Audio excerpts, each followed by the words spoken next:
Okay, that appears to be loading in.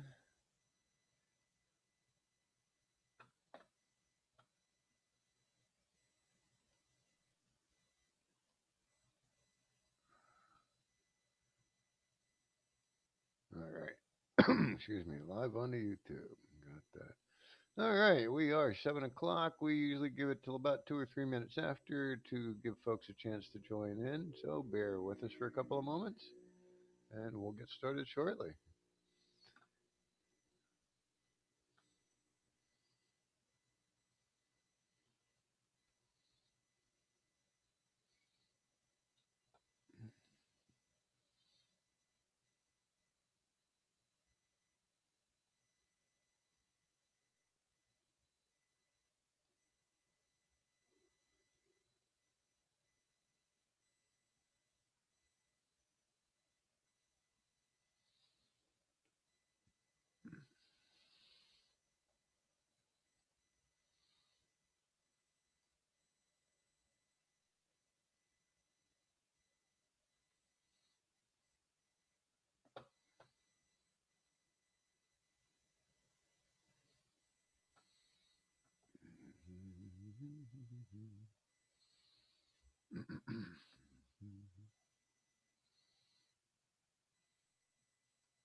Oops, I'm not muted, and I found I'm humming. Sorry about that.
Kristen, I think I sent you the wrong link, didn't I?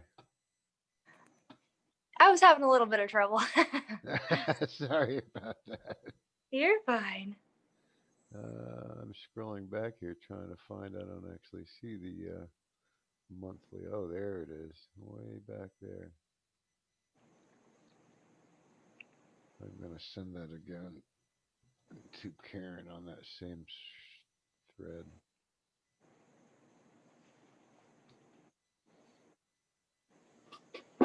Yeah. Oh, okay. Yeah, I sent you the cannabis conversation one. My bad. All right, we are at 7:03. I did just send it off to Karen. I don't know if she'll attend with us or not. I haven't chatted with her in a while. Um, so I'm just going to kind of go ahead with our introduction and welcome. Let me hide this screen here. I accidentally opened my YouTube. And all righty, first off, we welcome everybody that's here with us this evening and anybody watching later on our YouTube channel. This is the monthly meeting, the September meeting of Low Country Normal. That's September 2020. Um, this is our open public meeting, so it's a member meeting and also people that are non-members that are interested in the cause, supporters, volunteers, sponsors, anybody who kind of wants to join in. It is an open meeting. Um, All of our meetings are in an environment of education and awareness, and they are not an open market for the sale, purchase, or distribution of cannabis. We do not encourage or condone illegal behavior of any kind. Excuse me. My little video thing kind of threw me off here momentarily. Um, as we usually do, we will start our monthly meeting talking a little bit about what's going on in politics, with our federal level being first. There is the MORE Act vote coming up, I'm going to say next week, very soon. Um, I don't know if there's actually a date on it yet. Um, but I'm going to go and open up an email from, there it is, the countdown. We're expecting a vote next week.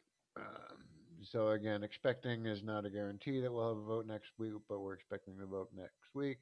Um, so the action um, alert that's come out of NORML is asking to call, um, whose office? Joe Cunningham, and this is directed to me. Um, if you're not in Cunningham's district, but you need the number of your federal legislator, let us know, and we'll get that number to you. But they're basically asking them to call and co-sponsor. I don't think Lindsay will sign on. Um, I've asked Joe Cunningham actually multiple times about signing on to the MORE Act, specifically, and also I don't know the there's two of them that have to do with veterans, and because he's on the veterans committee, and I've asked him also to sign on as a member of the Cannabis Caucus, and I've gotten no confirmation that he's done any of those things. So I'll take it as non-committal at best, and because he does have some positive on our voter guide. Excuse me. Um, but that's something that is coming up very soon, and that is a congressional vote on the. I'm sorry, I'm kind of blanking. That's a Senate vote. Um, and yeah, I'm forgetting where that's voting at. But anyway, that is the. I should know more about that. Let me back up again. I'm sorry, folks. I'm just kind of a little scattered tonight. Nothing new.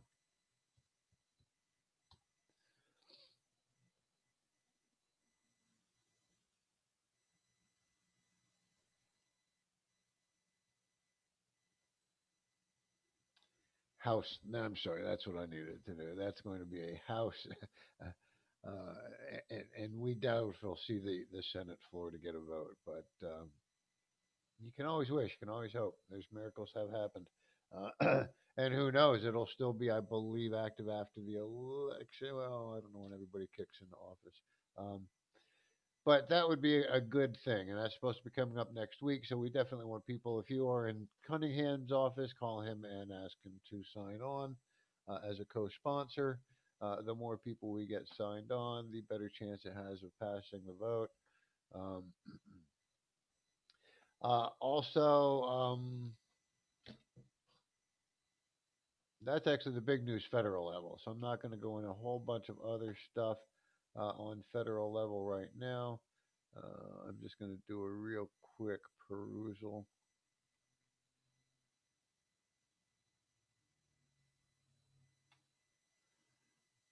One thing I do want to kind of bring up on national level type information. I'm going to quick hit the share button here.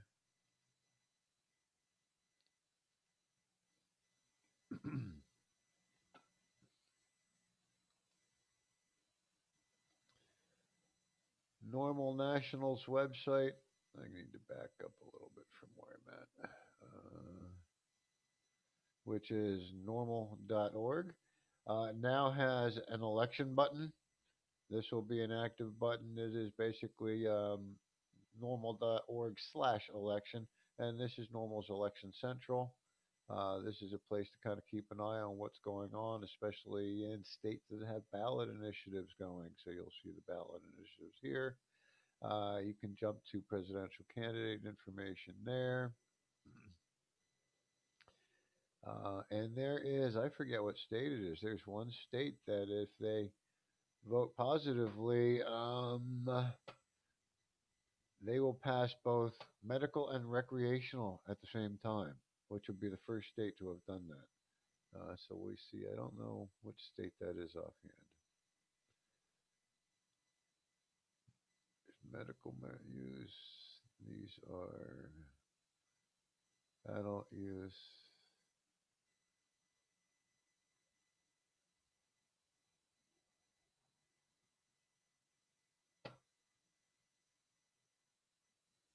Um, I don't know which state it was that had both.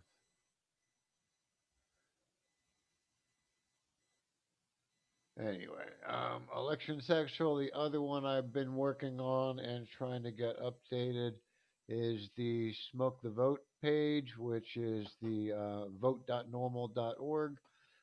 Here you'll have the voter guide by state, or you can type in your zip code +4 or your street address, city, state, and zip, and it will give you just your specific legislators. To give you a quick broad overview on this, I'm just going to click on the South Carolina button. You will see the federal level elections up at the top.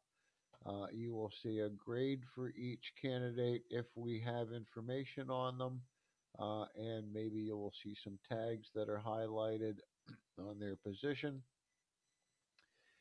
You'll see some grayed out areas where we don't know their position. We don't have too much information at this point. Um, we have it decriminalized. You have to go about look about updating that one. But you should be able to find some sort of grade for them, for the candidates in each district, and you can then look up your district. We do, once we start hitting some of our state level districts, there is not a lot of information.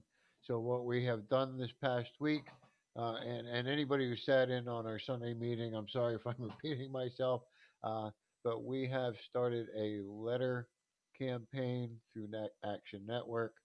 I'll take you to show you that real quick.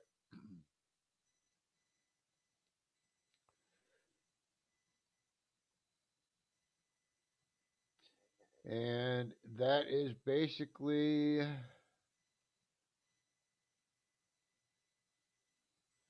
clicking, come on. There we go.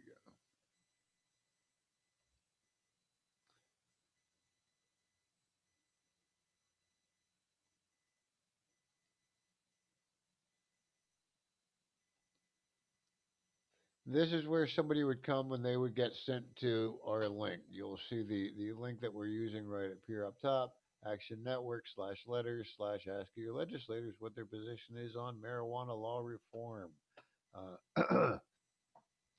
It brings them to this landing page and basically explains what this letter campaign is about. We want them to ask their candidates what their position is on marijuana law. This was sponsored by, it's hard to see our logo, but our name down here, Lowcountry NORML. This is the first letter campaign that we've attempted to do.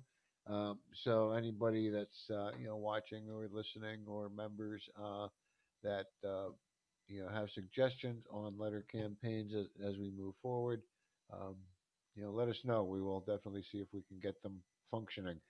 This one was a little bit of a challenge because it went to not only legislators, which we have databases on created by national, uh, but it went to all candidates. And so we had to sort of compile information and get email addresses. And so it's not a complete list of all candidates.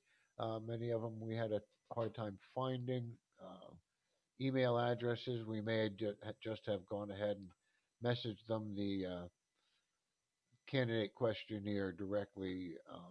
But we found many times if they get the request from a local voter, a local constituent. That's the word I was looking for. They're more apt to answer the question than if it comes from just our organization and we're sending it, somewhere into the upstate or someplace that we're not, prominent. um, what the letter campaign is basically asking them to do is, and you'll see when I click on mine, it gives the list of all of the candidates mine would be sent to. I've already sent mine out, so I won't send again, but you'll see down here is the base letter that we had to start with, and we had some suggestions on how to customize a little bit, be polite, add a personal comment, share your reason for supporting cannabis.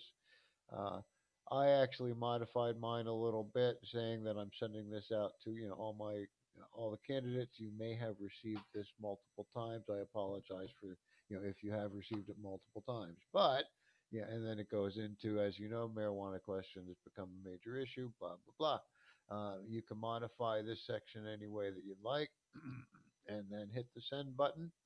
um, you will see some candidates will ask you for other information, your phone number, your prefix, and what your letter topic is based from their drop down menu. Sometimes it doesn't always fit. I try and find something that's civil liberties, civil rights oriented, something along those lines. Ethics, I think I used for Lindsay because he doesn't care about civil liberties, civil rights. Or if he does, I'm not aware of it. So that is what we're kind of heated up on right now. And to share again, I think I shared this. Oh, a little update from some information I did share on Sunday was we received an email from one of the candidates telling us that they finished the questionnaire about a week ago, and they went today to sort of look at the voter guide, and it hadn't been updated yet. And the candidates were actually listed wrong in the voter guide, which is something I noticed while I was compiling information. Um, so I did reach out to National, and I got a couple of people in the loop on it, and it looks like we should be getting those changes and the updates as they go forward made somewhat quickly, and I at least know who to reach out to if I see that we get a bunch of letter campaign act, activity, that I can let them know, hey, you're going to see a bunch of responses probably come in, or you may see some responses come in, depending on if the legislators actually answer the questionnaire or not. So that should be moving forward. The update on those, I want to say it's Senate District 115. Um, where the candidates are wrong, that should be updated shortly. I actually followed up with the correct information because I know who those candidates are.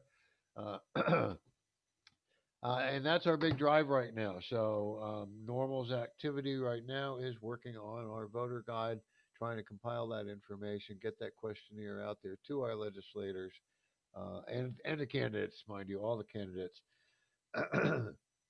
So there may be, and this is just a quick thought. If you go to send out the letter and you know there's a candidate of yours that isn't on the list, you can copy and paste that letter into your own email and send it off to them, if you have an email address, or send, and also please send us the email, and we'll see if we can get them added into the database. um, okay, I turned off the share already. State level news, and that's actually another kind of interesting one. Um, I we got a response from another candidate who I want to say District 117,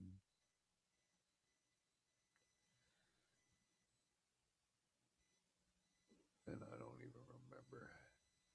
Um, Also saying that he was in support and was looking to be vetted by Normal. I'm not sure if he's gotten the questionnaire, so I'll follow up with that one. But we've got at least candidates that are showing interest in the state more so than I think we have in the past.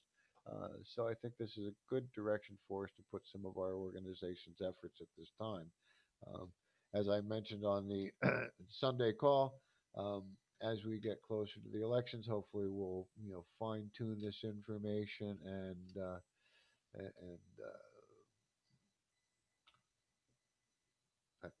and make it available to the voters to help them make their decisions.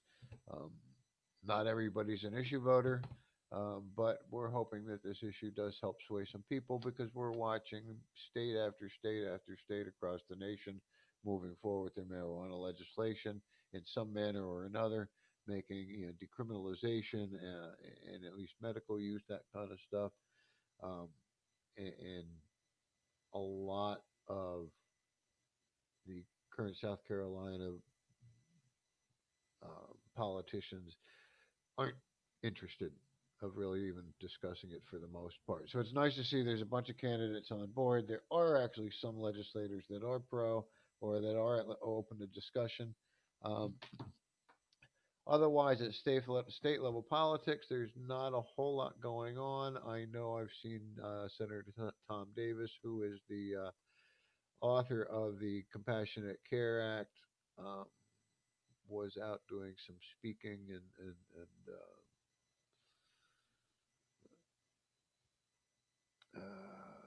discussions on the topic again, more again locally. I am assuming that the Compassionate Care Act will come back in the following next legislature, pretty similar to what it is now. Um, but I do think I see a little bit more support overall for decriminalization bills coming up that may come up in the new legislation. Um, we'll have to wait and see about that. Otherwise, there's probably not much going on because with the elections coming up, we have to wait and see. And so once the elections hit, here's something I'm going to bring up for the organization. We have a fair number of copies of, let's see if I can show this without my light glaring it too much. The book Emerging Clinical Applications for Cannabis and Cannabinoids. It is a review of um, recent scientific literature, I think through 2017, so it's not as up to date as I'd like it to be, but it's the eighth edition. Um, in 2017, there's still so much restriction on research in the U.S. I'm not sure where all these are actually out of. But I have a fair copy of these and a fair number of these in stock. I think I have 65 or 70 or somewhere in there. And what I've done with him previously is if I've seen, like, when I saw Joe Kenningham, I made sure he had a copy of it. I think I even gave him a copy of Marijuana is Safer Than Alcohol, so why are they driving us to drink?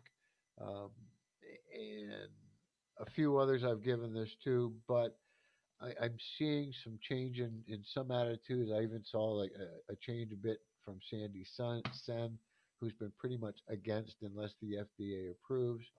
Now she says, well, maybe for medical, but if we're just going to give too many young people cannabis cards, they're probably not doing it because they're sick, so might as well just make it legal in it. That's the way I took her email to me. But sorry for my interpretation, Sandy, if you're watching this later.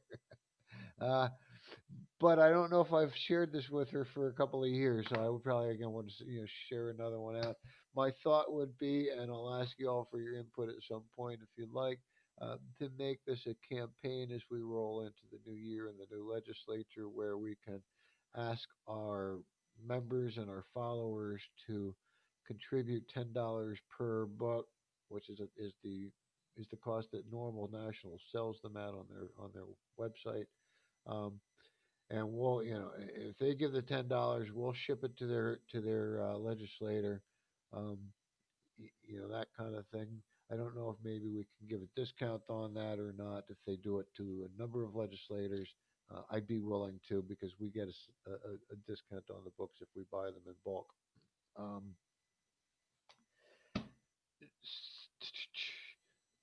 I did not run a campaign earlier. I had thought about running a campaign similar to that, where we, have people say, "Hey, I want this sent." Um, just because a little bit of the logistics on it, I wasn't sure how it would play out. But I'd like to bring that up and discuss that as we move forward as an organization, see if that's something we want to try and do to try and help educate our legislators. Um, my little side note on that is I think we know a lot of our supporters, a lot of the voters actually are in support of at least medical legalization. And it's our legislators that seem to be hemming and hawing. So if we can kind of educate our legislators a little bit better and get them caught up with the rest of their constituency, um, we'll definitely be moving in the right direction. Um, Otherwise, the only other state kind of issues are going to be the same as I mentioned in the federal is election time. Um, if you're not registered to vote, please register to vote. You've got until 30 days prior to the election, so I'm going to call that like October 2nd, might be the third, somewhere in there. Um, but get registered to vote. It's easy to do. You can go online, scvotes.org. Um, I think you can even register there, kind of like online, but in you'll need to show ID at some point, which may be just at the voting, at the polls. Um, I've been working the polls recently, and I've learned that basically when you go to check in, you can be registered but haven't shown ID, and it'll give you a little reading said, ID. And at that point, we have to ask you to see your ID. And with the pandemic, we have to ask you to pull the mask down a little bit so we can kind of match it to the picture on the ID. And it's entertaining. But from my understanding, there's been no voting issues, no voting fraud issues in South Carolina for 20 years. Um, I say with a little hesitance because I sort of tried to do a little research and googling on that, and I saw something about a case in 2008 in South Carolina, um, but I didn't really delve into it. So there may have been one in the past 20 years that I'm aware of. Uh, uh, Although there are some other strange voting things or election things that do go on, not necessarily voter fraud, but I think there was a somewhat local mayor that tried to stay or candidate for a mayoral position. It wasn't Charleston, but it was somewhat local. I may have even been in the county. Staged a kidnapping to try and garner sympathy from the election from the voters when she was recovered from the kidnapping. Uh, now, nothing really surprises me, but that's where we're trying to get again with our folks to reach out and get a little information from our legislators on their position on marijuana. Otherwise, after the elections, our focus is going to be getting back into the decriminalization. So, again, if any of our members or volunteers want to get involved in, again, trying to help us collect some signatures for our decriminalization. We are now technically out of tourist season. Things are starting to quiet down on Folly. We might be able to actually find those 400 uh, registered voters on Folly that we need to get it on the referendum there for next voting cycle. Um, Otherwise, we still have them for the city of Charleston. That's about 15,000 signatures we really would need, and that would take a large volunteer effort. We This year, 2020, I'm going to say not a whole lot with signature collection has even been attempted. We thought about it early in the season, started gathering people together from the Charleston College of Charleston to go and hit Folly with us, and then the pandemic hit, school shut down, everything came to a halt. Um, Now we've got to kind of refocus on the elections, and once the elections are over, we can hopefully get back to our Folly focus, um, because I really still believe it's a small enough target that we can make it happen. I, I'm thinking with the city of Charleston, we're almost better off trying to propose it to their city council. And I'm trying to kind of learn what the process is now that everything's going online with Charleston City Council. How do you get in there? How do you kind of, be able to participate? How do you uh, make a proposal like this, like Johnny McCoy did up in Myrtle Beach? He kind of proposed it and threw it in their hands, and now now you wait. where our petition process is a little bit different. We ask the voters to sign it and get it to vote and get it to to be on the ballot instead of getting trying to beg the legislators to move forward with it. Um, some actions you can do kind of a pull and a push, and that's my thought with the city of Charleston would be to make the proposal to the city council, and at that same simultaneously kick off a new and refreshed signature petition collection drive. Um, Otherwise, that's kind of where we're standing as an organization. We do have some administrative things that I always like to talk about. Mainly, we are definitely looking for additional people on our board, people that can dedicate some time, some energy, some knowledge to the project. Um, uh, One person I would really help me out. Anybody that had some sort of like accounting kind of knowledge, and it doesn't need to be a whole lot, but somebody that could even do they do their own home, accounting, or they have a small business or something like that, and even the paperwork that needs to be signed, filed with the state and with the federal, is pretty easy. It's just I get so muddled with it, I guess is the only word I'm going to make up for it right now. So somebody to actually kind of help us with that, keep an eye on that. I mean, it's not like we're hurting for funds, but we're also not a rich organization. Uh, I'd have to probably, well, I'd have to go and do these reports.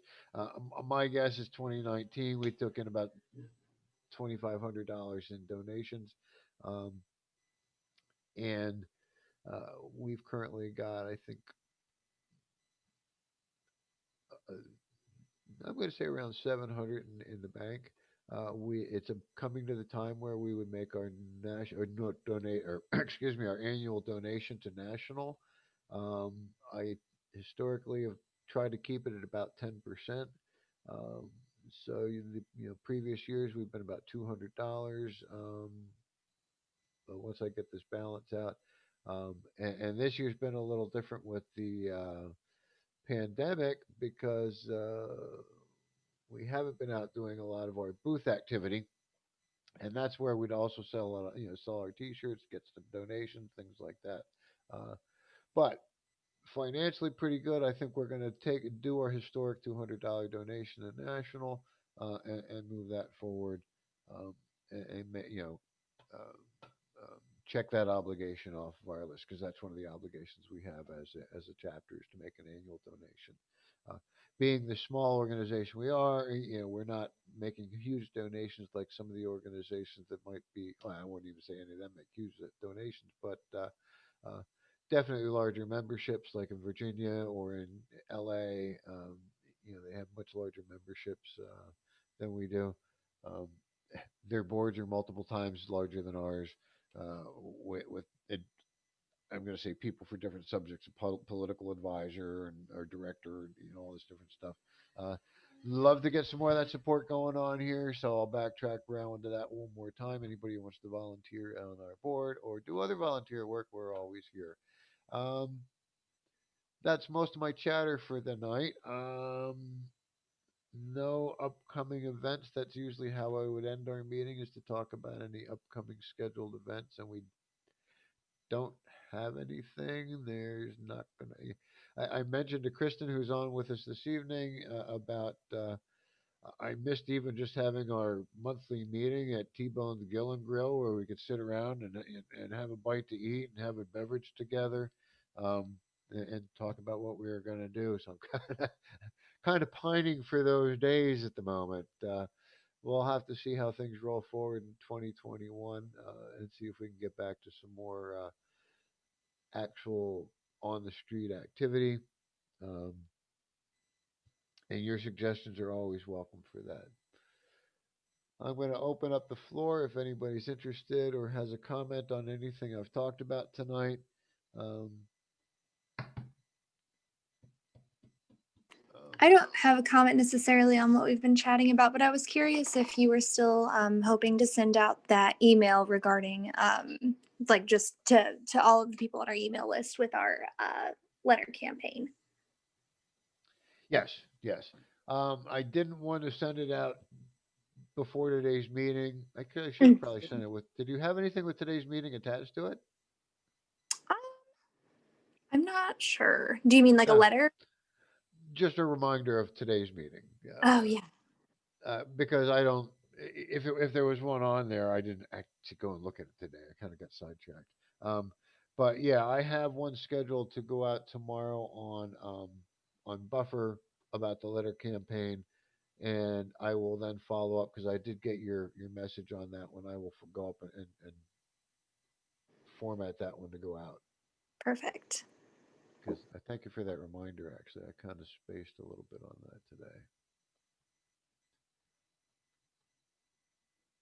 Let me go. I'm in Action Network. I can go and find it. Look at me.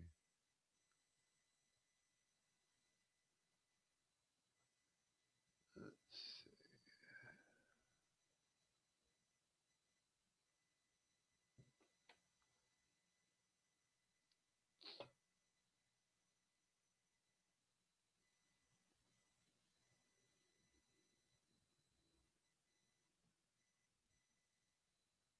Perfect. Yeah. Yeah. I'll schedule that to go when those others are going out tomorrow morning.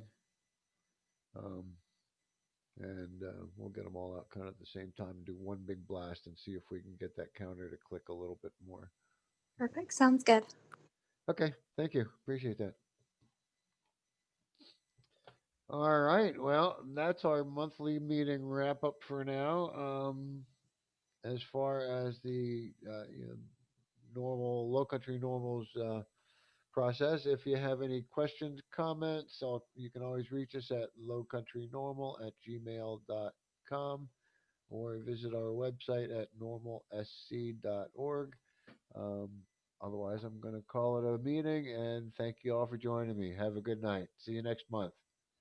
Bye bye now.